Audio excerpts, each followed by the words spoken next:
People who fake their own death or know someone who has. What's your story? Red Cross would not stop calling me to donate blood, even after I repeatedly asked them to since I donate at work through them. They were calling after 8 p.m. and I get up at 3 a.m. Finally one night I had enough and told them that I was my brother and that I died. They haven't called me since. It's been 10 years. A friend's distant relative faked their death to escape debt, only to be spotted at a grocery store a year later by someone they owed money to. Awkward reunion. My cousin Gina. Her family lived in an area where wildfires are an annual occurrence. She grew up with a sibling with severe disabilities. There was an expectation in the family that Gina had to take care of her brother after her parents died. She couldn't study what she wanted, she wasn't allowed her to date. She was basically being trained to be her brother's live-in nurse. Gina disappeared during one of the worst wildfires in the state. She had been at work at the time and told her parents she would meet them at an emergency shelter. Only she never went to the shelter and fire crews found her burned-out car a few days later. We thought she died. So imagine my shock when my Instagram's algorithms suggested I follow Gina's account. And it wasn't her old account. She may have changed her name, but her tattoos were really distinctive. Turns out, Gina used the evacuation to leave and start a new life. I faked my death in 1977. I wanted a normal life and to stop being the king of rock and roll. Not really faking my death, but I just vanished. I used to run a large YouTube channel years ago, and just couldn't handle the stress of it all, so I deleted my channel. To this day people are still wondering what happened and where I went. It sort of defeats the purpose of faking one's own death if they go around telling people about it. I didn't go that far, but I live in 3 different locations depending on how likely it is that my ex will find me if he asks you. It's pretty funny since I know at least one person wrong location told him. My grandfather faked his death and moved away from his wife and kids in Utah and found his way to my grandmother and ended up in her life before getting married with her. She didn't discover this until about 2 years ago, and they were married for over 20 years. I was 5 and I wanted to see my family's reaction if they found me dead. I lay on the kitchen floor and my 2 older brothers found me.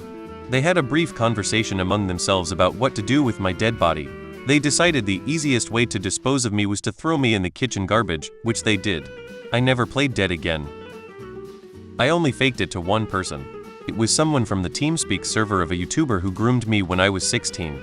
After I broke up with him, his friend became obsessed with me, to the point that I was scared. He was also older and trying to groom me. My friend was also in the server, so I asked her to go in and tell him that I passed. I still talk to most people from the group. They held up the story for me happily because they didn't like him either. She tickled me and the gig was up. Nice try, IRS.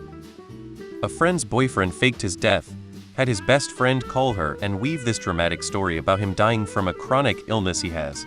Crazy part is they were going to break up anyway because she was leaving the country. Anyway, about a year later we're hanging out and she gets a call from a dead man. Turns out he wanted to apologize and get back together. You can imagine how that went down. Nobody noticed. I know a guy who just left.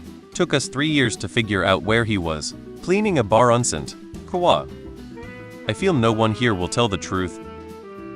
I went through a period where I loathed my family, hated them. And long story short, I left the US and moved to the Philippines to get away from them on a whim, quit my job on a Monday and was a plane the same Thursday. It was the beginning of a manic episode. I realized my family may try to contact the consulate embassy, and I didn't want to have to deal with any narrative they would create about why I left, so I decided it was best to fake my own death.